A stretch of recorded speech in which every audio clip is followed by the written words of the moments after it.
So hi guys welcome back to my to videos. तो इस video में दोस्तों डिस्कस करने वाले हैं यहाँ पर कुछ इंपॉर्टेंट कंपनीज को और उनसे रिलेटेड कुछ इंपॉर्टेंट अपडेट्स हैं जिसकी बात करेंगे इस वीडियो में। तो चलिए दोस्तों वीडियो की शुरुआत करते हैं। सबसे पहली कंपनी को डिस्कस करते हैं। पहली कंपनी का नाम है पीजी इलेक्ट्रोप्लास्ट लिमिटेड। बट इसको डिस्कस करने से पहले दोस्तों अगर आपने अभी तक चैनल को सब्सक्राइब नहीं किया है तो चैनल को सब्सक्राइब करके बेल आइकन को प्रेस कर लो, और टेलीग्राम चैनल को ज्वाइन नहीं किया है तो उसको भी जाकर ज्वाइन कर लेना, लिंक आपको डिस्क्रिप्शन में देखने को मिल जाएगा। तो चलिए दोस्तों वीडियो की शुरुआत करते हैं। सबसे पहले बात करते हैं पीजी इलेक्ट्रोप्लास्ट से रिलेटेड कुछ इंपॉर्टेंट अपडेट्स के बारे में। सो दोस्तों अगर हम बात करें पीजी इलेक्ट्रोप्लास्ट की तो ये कंपनी ने लास्ट ट्रेडिंग डे अपने अर्निंग्स को रिपोर्ट किया था।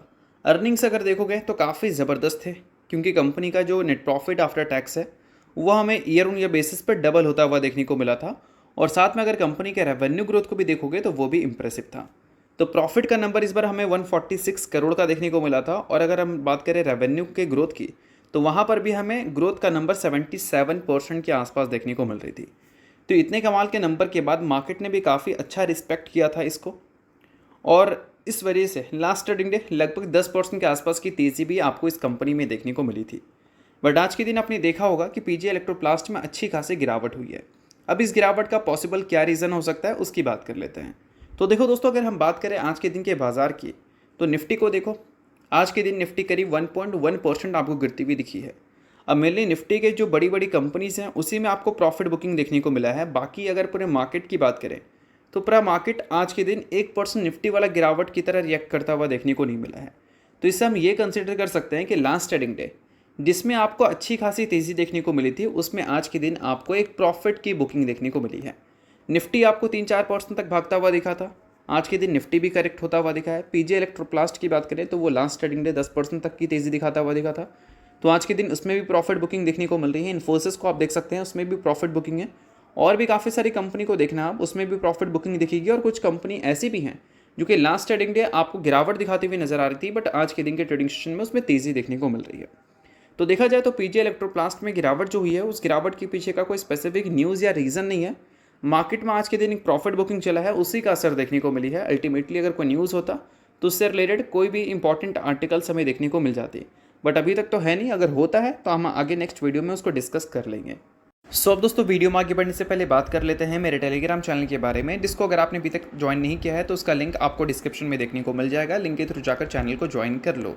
ज्वाइन करने का दोस्तों सबसे बड़ा बेनिफिट ये है कि हमारा चैनल टाइप किया है SEBI registered research analyst mister Kulneet Singh के साथ, जिसका रजिस्ट्रेशन नंबर आप यहाँ पर नोट कर सकते हैं। अब चैनल को ज्वाइन करते हैं तो इनकी जो काफ़ी सारी एक्टिविटीज़ हैं आपको इस चैनल पे देखने को मिलती है, जिसमें ये आपको चार्ट्स वगैरह शेयर करते हैं जिससे आपको आइडिया लगता है। और उसके अलावा दोस्तों काफ़ी सारी कॉल्स एंड अपडेट्स भी आपको यहाँ पर मिलता है बिल्कुल फ्री ऑफ कॉस्ट। तो इन सारी चीज़ों का बेनिफिट आप ले सकते हैं। अभी रिसेंटली काफ़ी सारी कंपनी का चार्ट्स वगैरह इन्होंने अपडेट किया था, जिसको आप चाहो तो चेकआउट कर सकते हो। और इसके अलावा काफ़ी सारी कंपनी का कॉल्स वगैरह भी इन्होंने दिया था, जिसको भी आप चाहो तो चेकआउट वगैरह कर सकते हो। तो लिंक आपको डिस्क्रिप्शन में देखने को मिल जाएगा। लिंक के थ्रू जाकर चैनल को ज्वाइन करो, सभी चीज़ें आपको बिल्कुल फ्री ऑफ कॉस्ट यहाँ पर मिलती हैं। तो चलिए दोस्तों बात करते हैं अगली कंपनी के बारे में। सो अगली कंपनी का नाम है टाटा मोटर्स लिमिटेड। अब दोस्तों टाटा मोटर्स की बात करें तो आज के दिन टाटा मोटर्स काफ़ी ज़्यादा फोकस में है। अब इसका सबसे बड़ा रीज़न है कंपनी के Q4 के अर्निंग्स, बट उससे ज़्यादा इंपॉर्टेंट है कंपनी के गाइडेंस क्या रहने वाले हैं 2026 के फाइनेंशियल ईयर को लेकर, क्योंकि 2025 को लेकर कंपनी ने गाइडेंस ख़राब दिया था, और वैसा ही कंपनी के नंबर्स हमें देखने को मिले भी हैं पिछले 3 क्वार्टर में। अब ये जो चौथे क्वार्टर के नंबर हमें देखने को मिलने वाले हैं उससे भी ऐसा नहीं कि मार्केट बहुत ज़्यादा कुछ अच्छा उम्मीद कर रही है, यहाँ पर भी उम्मीद कुछ खास है नहीं। बताइए गया है कि कंपनी का जो प्रॉफिट आफ्टर टैक्स है वो ईयर ऑन ईयर बेसिस पर 36% से गिर सकता है, क्योंकि हायर कॉस्ट हमें देखने को मिलने वाली है इस Q4 में। मैं बताना चाहूँगा कि Q4 की पीरियड की बात करें तो टाटा मोटर्स ने काफ़ी ज़्यादा स्पेंडिंग में खर्च किया है, तो इस वजह से कंपनी के जो एक्सपेंस है वो बढ़ेंगे, मार्जिन कॉम्प्रोमाइज़ होंगे, और इस वजह से कंपनी के profits year on year basis पे 36% तक गिरते हुए नज़र आ सकती है, और रेवेन्यू हमें फ्लैट देखने को मिल सकता है। तो दोस्तों ये सारे जो एक्सपेक्टेशंस की बात जो हम लोग डिस्कस कर रहे हैं, ये कुछ आर्टिकल में कुछ और है, और भी कुछ आर्टिकल्स को देखोगे तो वहाँ पर कुछ और है। तो ब्लूमबर्ग के साइट पर मैंने देखा कि वहाँ पर एक्सपेक्टेशंस क्या है, तो यहाँ पर ये उम्मीद किया गया है कि कंपनी का जो नेट प्रॉफिट नहीं, रेवेन्यू जो है कंसोलिडेटेड रेवेन्यू, वहाँ पर ये 3% ग्रोथ की उम्मीद करके चल रहे हैं। अब इस साइट में क्या उम्मीद किया गया है, तो इस साइट में ये उम्मीद है कि कंपनी का जो कंसोलिडेटेड रेवेन्यू है उसमें हमें मार्जिनल 1.2% की ही ग्रोथ देखने को मिलेगी। तो किसी में कम उम्मीद किया जा रहा है तो किसी में ज़्यादा। बट जब हम बात करते हैं प्रॉफिट की, तो यहाँ पर उम्मीद है कि ईयर ऑन ईयर बेसिस पे 36% से प्रॉफिट गिर सकता है। और यहाँ पर अगर देखोगे तो यहाँ पर एक्सपेक्टेशन ये है कि कंपनी का जो नेट प्रॉफिट है वो ईयर ऑन ईयर बेसिस पे 56% तक गिरता हुआ नजर आ सकता है। तो इन सारी चीज़ों को हम डिस्कस इसलिए कर रहे हैं कि क्योंकि इससे आपको ये समझ आ जाए कि मिनिमम एक्सपेक्टेशंस क्या है और मैक्सिमम एक्सपेक्टेशंस क्या है। लाइक कोई कंपनी के मान लो रिजल्ट आने वाले हैं और कुछ साइट अगर उम्मीद कर रही है 50 करोड़ के प्रॉफिट आएंगे और कुछ साइट उम्मीद कर रही है कि 70 करोड़ के प्रॉफिट आएंगे, तो नंबर अगर इस बीच में रहता है तो कोई प्रॉब्लम वाली बात नहीं है। अगर इसको मान लो बीट करने से वो अनसक्सेसफुल रहता है या फिर मीट करने से अनसक्सेसफुल रहता है और इससे भी कम नंबर आ जाते हैं, तो नंबर काफ़ी ज़्यादा डिसअपॉइंटिंग हो गए। और इसको अगर क्रॉस कर देता है यानी कि 70 करोड़ के प्रॉफिट को, तो उस केस में नंबर बहुत ही ज़्यादा एक्सेलेंट होंगे। तो इस वजह से मल्टीपल साइट को देखकर आप मल्टीपल एक्सपेक्टेशंस को देख सकते हैं और इससे आप ये अंदाज़ा लगा सकते हैं कि किस रेंज में मार्केट की उम्मीद है। तो according to Bloomberg site 1.22 lakh crore का रेवेन्यू देखने को मिल सकता है, जो कि ईयर ऑन ईयर बेसिस पे 3% से ग्रो करता हुआ नजर आएगा। और ये साइट में रेवेन्यू ग्रोथ 1.22 लाख नहीं, उससे थोड़ा सा कम है और ईयर ऑन ईयर बेसिस पे 1.2% की ग्रोथ दिखेगी। यहाँ पर इबिट्टा मार्जिन की एक्सपेक्टेशन है कि 85 बेसिस पॉइंट्स हमें गिरता हुआ नजर आ सकता है। 13.3 की इबिट्टा मार्जिन हमें देखने को मिल सकती है। और वही दोस्तों अगर हम यहाँ बात करें तो यहाँ पर उम्मीद है कि कंपनी का जो इबिट्टा मार्जिन है वो 13.1% हमें देखने को मिल सकता है और 16,308 करोड़ का इबिट्टा ये रिपोर्ट कर सकती है।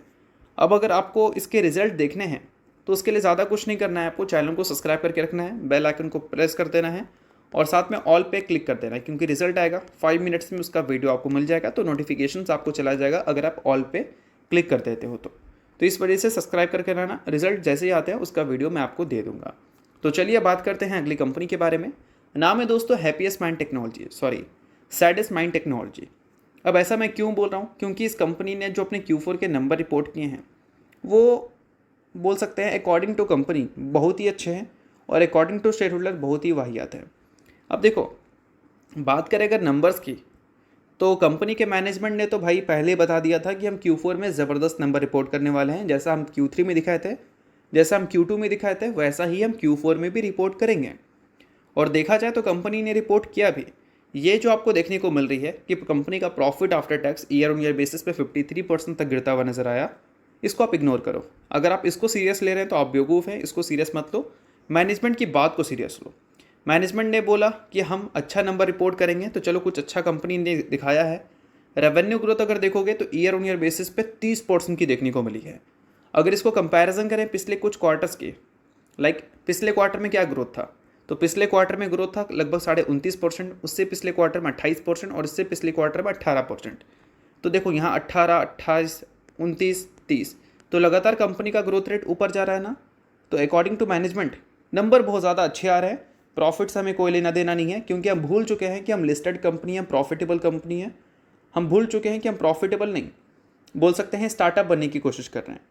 अब ऐसा तो आप बोल ही सकते हैं, क्योंकि कोई भी कंपनी जो रेवेन्यू को बढ़ाने की कोशिश कर रही है और प्रॉफिट को बढ़ाने की कोशिश नहीं कर रही है, तो मेनली वो एक स्टार्टअप ही होती है, जिससे उसका क्या है वैल्यूएशन हमें बढ़ता हुआ देखने को मिलता है। बट हैप्पीएस्ट माइंड टेक्नोलॉजी को शायद ये बात पता नहीं है कि आप लिस्टेड हो, आप प्रॉफिटेबल हो। अगर प्रॉफिट वाली कंपनी अपने प्रॉफिट्स को कम दिखाएगी या प्रॉफिट से लॉस में जाएगी, तो उस केस में क्या है कि आपको अच्छा खासा बैकलैश मिलेगा। और नो डाउट इनको मिला भी है। अगर 52 वीक हाई से परफॉर्मेंस देखोगे तो वो आपको 38% की गिरावट दिखाएगा, बट ये पूरी तरह से सही नहीं है। अगर ऑल टाइम हाई से देखोगे तो गिरावट का नंबर आपको 50% से भी ज़्यादा की देखने को मिलेगी। अब इसका सबसे बड़ा क्रेडिट क्या है कि हैप्पीएस्ट माइंड टेक्नोलॉजी सिर्फ अपने रेवेन्यू ग्रोथ पे फोकस कर रही है। 5 साल का रेवेन्यू ग्रोथ CAGR 24%, 3 साल का 24%, 1 साल का भी 24%, 3 साल का प्रॉफिट ग्रोथ 1% और 1 साल का -19%। अब इसका मतलब ये है कि इन्वेस्टर्स प्रॉफिट की उम्मीद कर रहे हैं, जो कि उनको नहीं करना चाहिए, क्योंकि कंपनी के मैनेजमेंट के हिसाब से वो तो नंबर अच्छी ही दिखा रहे हैं, प्रॉफिट से उनको कोई लेना देना है नहीं। अगर आपको लेना देना है तो फिर आप अपना डिसीजन बना लो। बट फिर भी अगर हैप्पीएस्ट माइंड टेक्नोलॉजी को कोई होल्ड करता है तो उसका सबसे बड़ा रीज़न ये है कि यहाँ पर प्रमोटर में एक नाम आपको दिखेगा जिसका नाम है अशोक सूटा। अब अशोक सूटा पे लोगों का ट्रस्ट रहता है, क्योंकि इन्होंने LTI Mindtree को भी सर्व कर रखा है, तो एक्सपीरियंस मैनेजमेंट है, इसी वजह से काफ़ी सारे लोग थोड़ा सा कन्विंस रहते हैं। बाकी अगर ये कंपनी IT सेक्टर में ना होकर किसी दूसरे सेक्टर में होती, तो उस केस में इस कंपनी को और भी ज़्यादा बोल सकते हैं सेल ऑफ फेस करनी पड़ सकती थी। मैं कोई आपको बाइंग सेल रिकमेंडेशन नहीं दे रहा हूँ, बट कहने का मतलब ये है कि नंबर्स काफ़ी वाहियात है, फिर भी कंपनी लगातार बोल रही है कि हम नंबर्स अच्छे दिखा रहे हैं और आगे भी अच्छे ही दिखाने वाले हैं। अब ये किस बेसिस पे बोल रही है पता नहीं, अगर आपको कोई रीज़न पता है तो मुझे कमेंट में बता देना। तो चलिए अब बात करते हैं अगली कंपनी के बारे में। अगली कंपनी का नाम है दोस्तों वी-मार्ट। रिसेंटली Q4 के अर्निंग्स हमें देखने को मिले, जिसके बाद स्टॉक करीब हमें 9% तक गिरता हुआ दिखा, बट फिर भी कंपनी ने एक न्यूज़ अच्छी दी थी जो कि था बोनस का। कंपनी ने बोनस इशू किया है।